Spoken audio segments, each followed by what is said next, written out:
Proclamação: Filho meu, se receberes as minhas palavras e entesourares em ti os meus mandamentos, de sorte que inclines o teu ouvido à sabedoria e apliques o teu coração ao entendimento, se clamares ao discernimento e alçares a tua voz ao entendimento, se buscares a sabedoria como a prata e a procurares diligentemente como a tesouros escondidos, então entenderás o temor de Jeová e acharás o conhecimento de Deus. Provérbios 2, 1-5.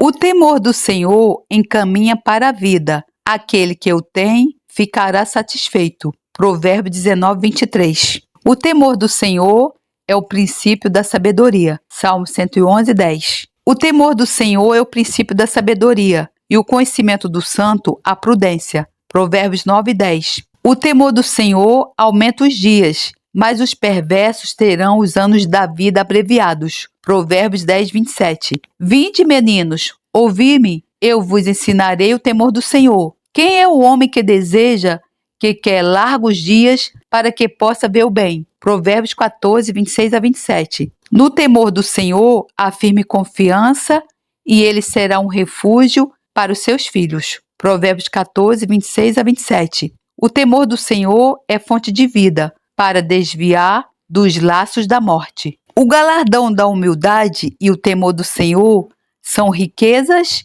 honra e vida. Provérbios 22, 4. Audiolivro Se Quer o Melhor de Deus, de Derek Prince. Capítulo 4. Concentrar-se em Jesus. Há uma segunda maneira de completar a frase. Se quer o melhor de Deus, concentre-se em Jesus. Portanto, nós também, pois que estamos rodeados de uma tão grande nuvem de testemunhas, deixemos todo o embaraço e o pecado que tão de perto nos rodeia e corramos com paciência a carreira que nos está proposta, olhando para Jesus, autor e consumador da fé, o qual, pelo gozo que lhe estava proposto, suportou a cruz, desprezando a afronta e assentou-se à destra do trono de Deus. Hebreus 12, 1-2. Há várias etapas lógicas no que o escritor diz.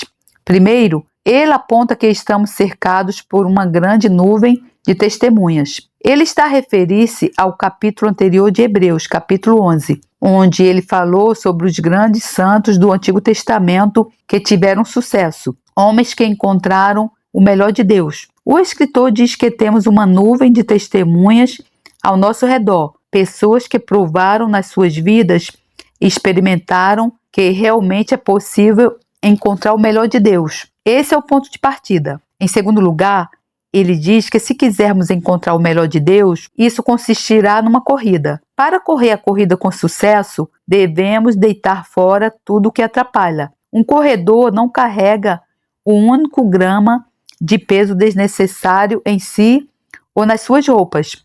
No nosso caso, é o pecado que facilmente nos enreda e devemos ter a certeza de que não há nada que nos faça tropeçar. Terceiro, devemos correr com perseverança. Indiquei anteriormente, ao falar do solo bom na parábola do semeador, que as três condições eram ouvir a palavra, reter a palavra e produzir fruto com perseverança. Depois de lançar as bases para o sucesso, o escritor de Hebreus agora chega ao que considero seu ponto crítico. Fixemos os olhos em Jesus, autor e consumidor da nossa fé. Esta é a chave para o sucesso. Concentre-se em Jesus, mantenha os olhos nele. O escritor destaca que Jesus é o autor e o consumidor de nossa fé. A chave para o sucesso. Concentre-se em Jesus, mantenha os olhos nele. Para usar duas outras palavras mais simples, ele é o iniciante da nossa fé e o consumador da nossa fé. Provavelmente,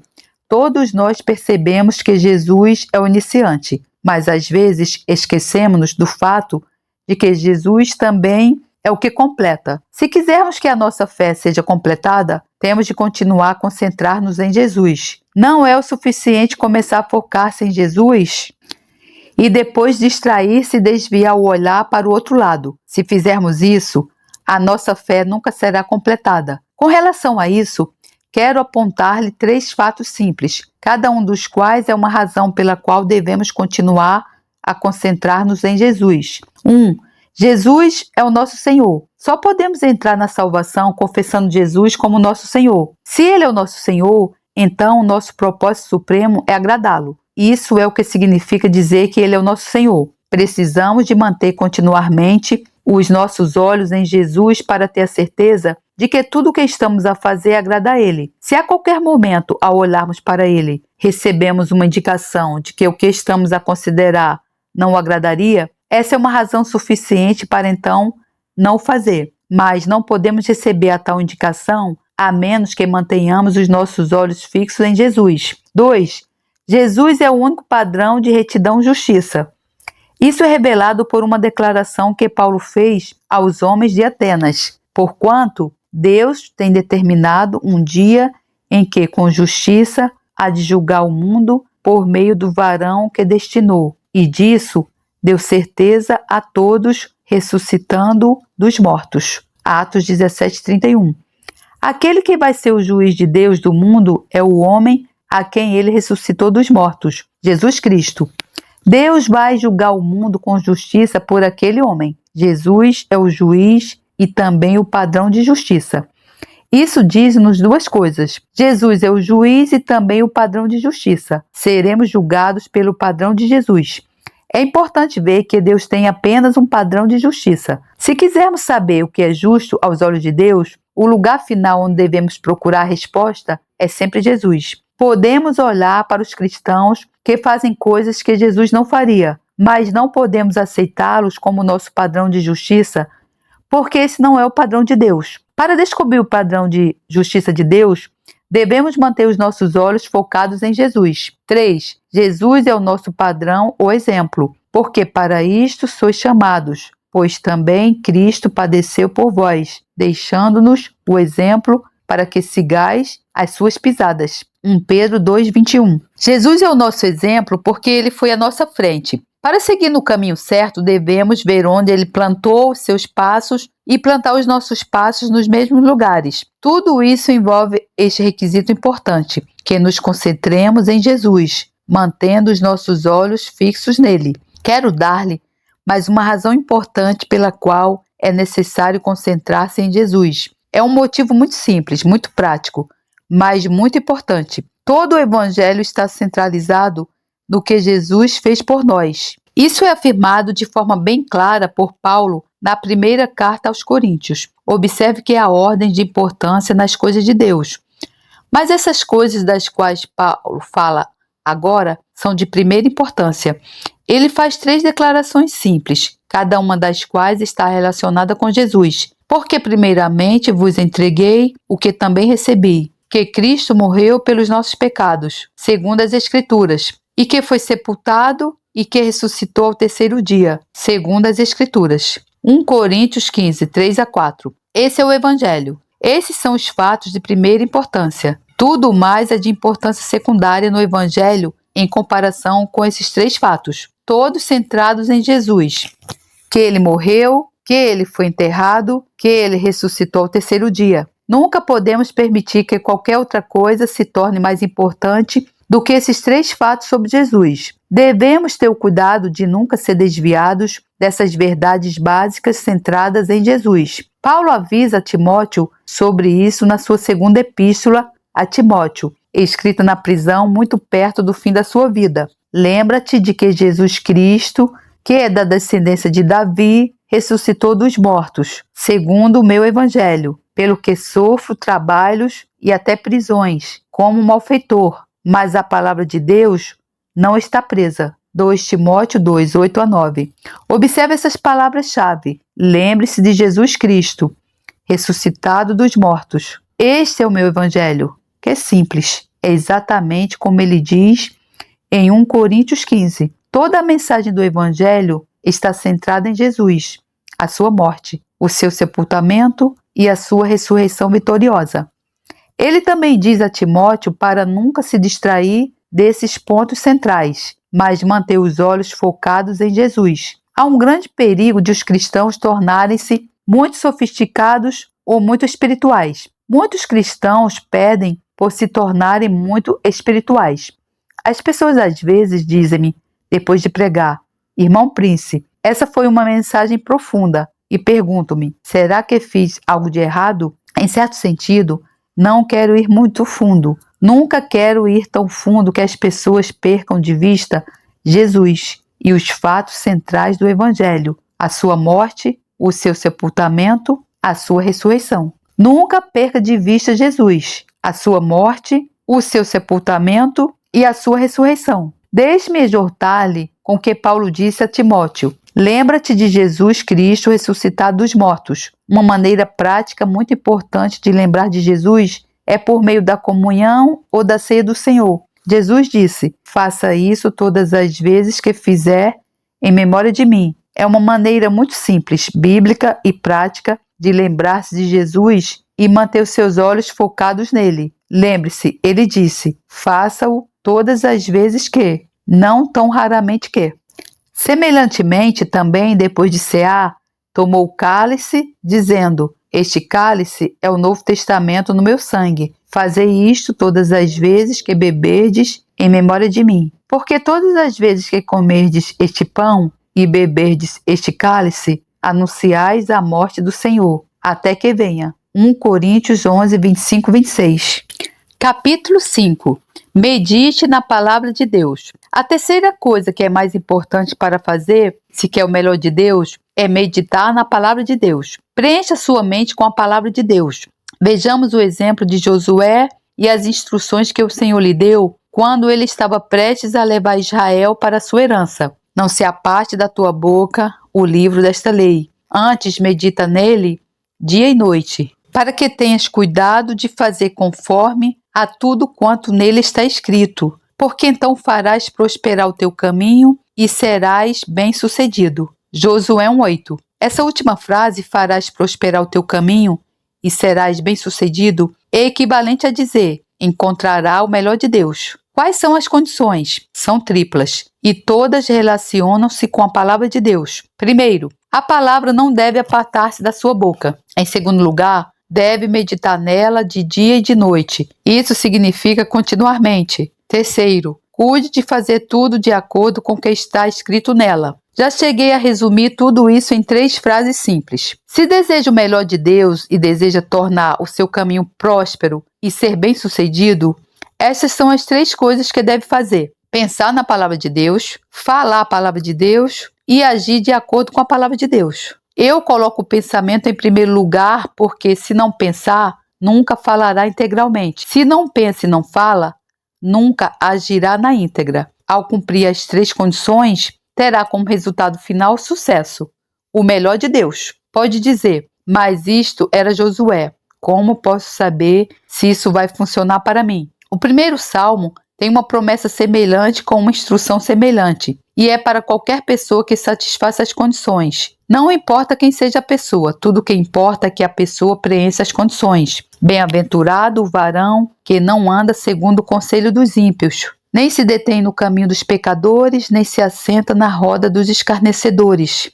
Antes tem um prazer na lei do Senhor, e na sua lei medita de dia e de noite. Pois será como a árvore plantada junto a ribeiros de águas, a qual dá o seu fruto na estação própria, e cujas folhas não caem, e tudo quanto fizer prosperará. Salmos 1, 1-3. Observe a frase final, tudo quanto fizer prosperará. Isso é encontrar o melhor de Deus. Esse é o verdadeiro sucesso. E isso pode ser verdade para qualquer homem que reúna as condições. As condições são quíntuplas. As 3 primeiras são coisas negativas que não se deve fazer. 1. Não deve seguir o conselho dos ímpios. 2. Não deve ficar no caminho dos pecadores. 3. Não deve sentar-se na roda dos escarnecedores. A questão principal é de onde recebe os seus conselhos. Se receber conselhos da fonte errada, toda a sua vida vai ser errada. Seguem então 2 condições positivas. 4. O seu prazer deve estar na lei do Senhor. 5. Na sua lei deve meditar de dia e de noite. Observe que ambas as condições positivas giram em torno da lei do Senhor ou da palavra de Deus. Primeiro, tem de deleitar-se na sua lei. Em segundo lugar, tem de meditar nela de dia e de noite. Observe novamente que a meditação correta é a chave para o sucesso. Meditar na palavra de Deus de dia e de noite. Isso não significa gastar apenas 10 minutos por dia a ler a sua Bíblia, mas significa encher a sua mente com a Bíblia de modo que ela ocupe os seus pensamentos o dia todo. Assim estará sempre a alimentar-se daquilo que é o positivo, inspirador e edificante. O que pensa realmente estipulará como vive. O que pensa estipulará como vive. Já disse algumas vezes que a personalidade humana é como um iceberg. 7/8 dela está debaixo da superfície. No iceberg, realmente, muito pouco aparece acima da superfície em comparação com o que está abaixo da superfície. Isso também é verdade com a personalidade humana. O que a pessoa está a pensar vai determinar o curso da sua vida. Se meditar na coisa certa e viver o tipo de vida certa, obterá os resultados que Deus prometeu: sucesso e prosperidade, o melhor de Deus.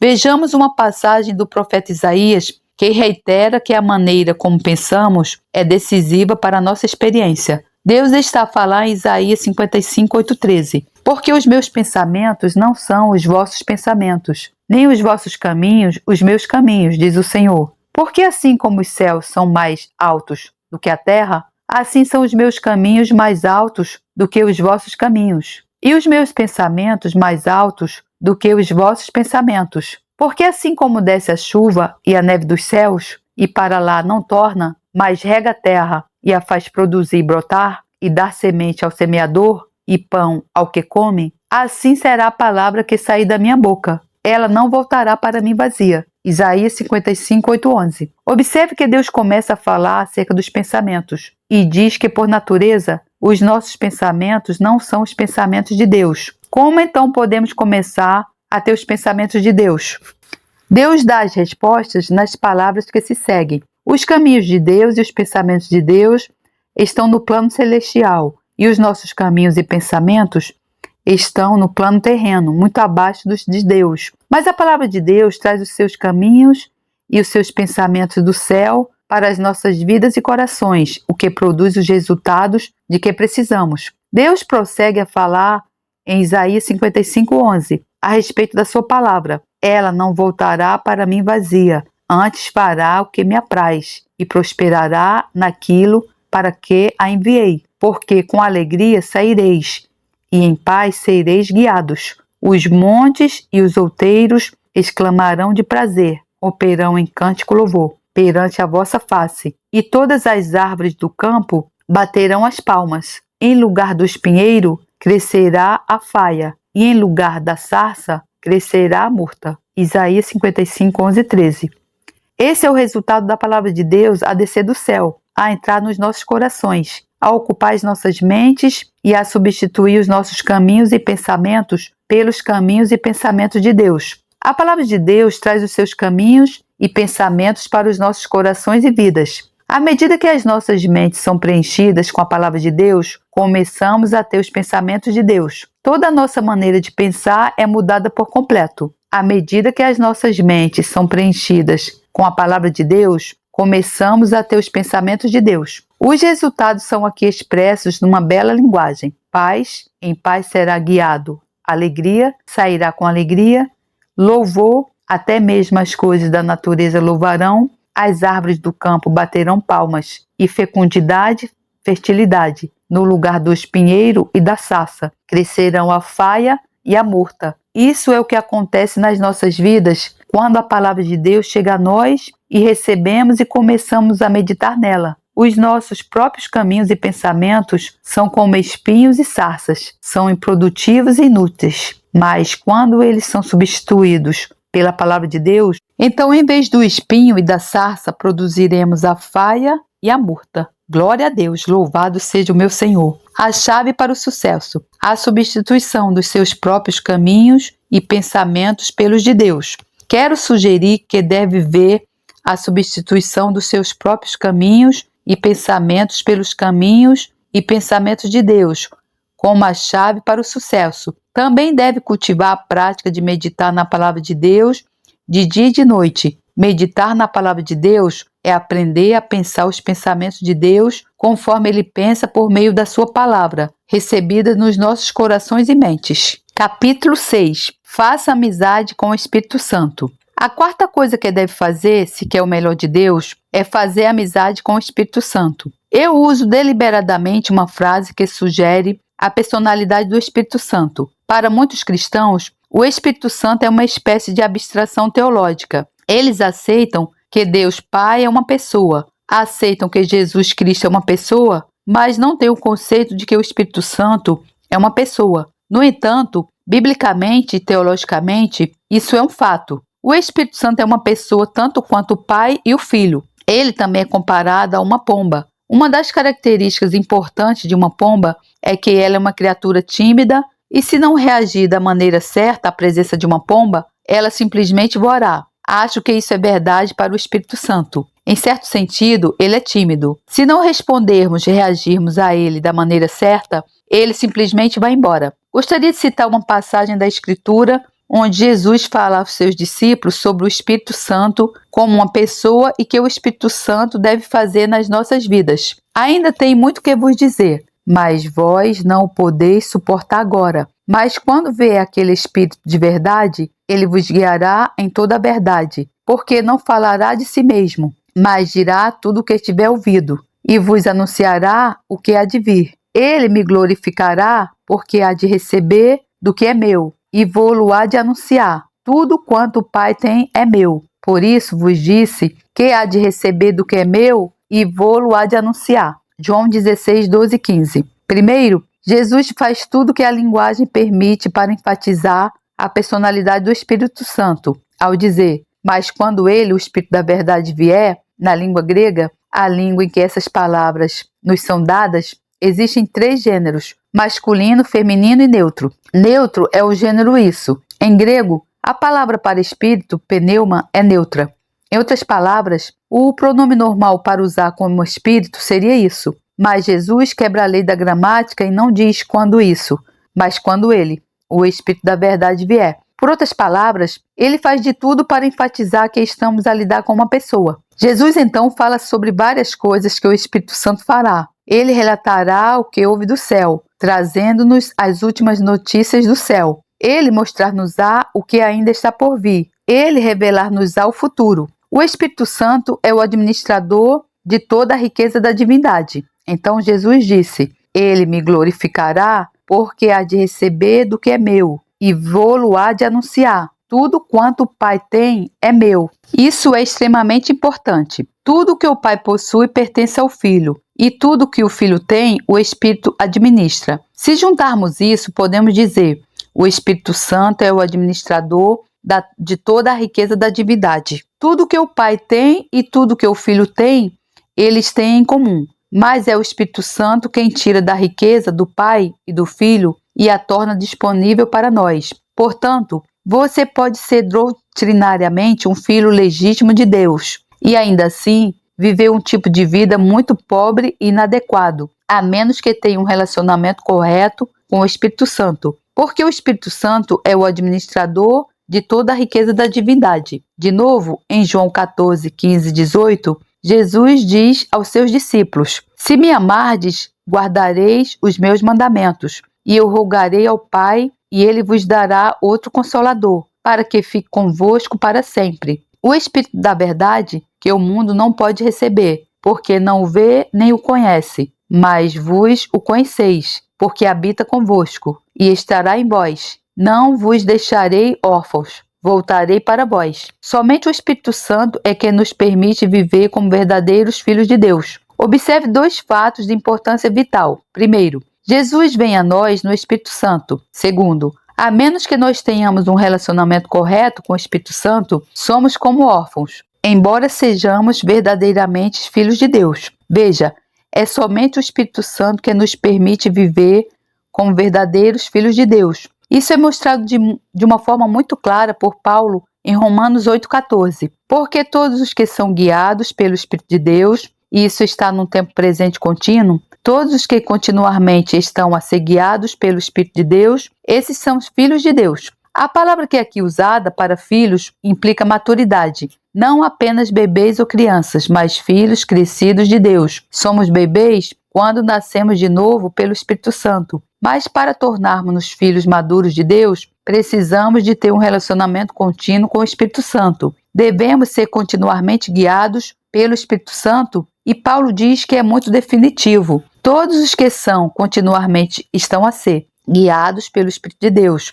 Esses são os filhos de Deus. Portanto, para se tornar um filho de Deus, tem de nascer de novo do Espírito Santo. Mas para se tornar um filho maduro de Deus, deve ter um relacionamento contínuo, deve ser diariamente e continuamente guiado pelo Espírito Santo. Tenho observado que hoje na igreja há muitos que são verdadeiramente nascidos de Deus, mas não são regularmente guiados por Deus. Eles conhecem o novo nascimento, mas não conhecem aquele relacionamento contínuo com o Espírito Santo, o único que pode capacitá-los a viver como os filhos maduros de Deus. Portanto, se deseja o melhor de Deus, deve cultivar um relacionamento contínuo com o Espírito Santo, como sendo uma pessoa. Ele é o seu guia pessoal, o administrador das riquezas do reino de Deus, o único que pode tornar todas essas coisas numa realidade para si. Há mais um fato importante no nosso relacionamento com o Espírito Santo. Devemos ser respeitosos e sensíveis ao Espírito Santo. Paulo destaca isso claramente em Efésios 4, 30 a 31. E não entristeçais o Espírito Santo de Deus, no qual estáis selados para o dia da redenção. Toda amargura e ira e cólera e gritaria e blasfêmia e toda malícia sejam tiradas de entre vós. Lembra-se que dissemos no início, o Espírito Santo é comparado a uma pomba, um pássaro tímido que se assusta facilmente. Então, quando Paulo diz, não entristeça o Espírito Santo, ele quer dizer, não assuste aquela pomba. Ele então menciona as coisas que assustam a pomba: amargura, ira, cólera, gritaria e blasfêmia, junto com todas as formas de malícia. Devemos ser muito sensíveis em não dizer ou fazer nada que afugentaria essa bela e sensível pomba, porque ele é o único que pode trazer-nos a nossa herança e capacitar-nos a viver diariamente como os filhos maduros de Deus. Glórias a Deus, louvado seja o meu Senhor, que a graça do Senhor Jesus Cristo, o amor de Deus e a comunhão do Santo Espírito estejam com todos vocês. Amém.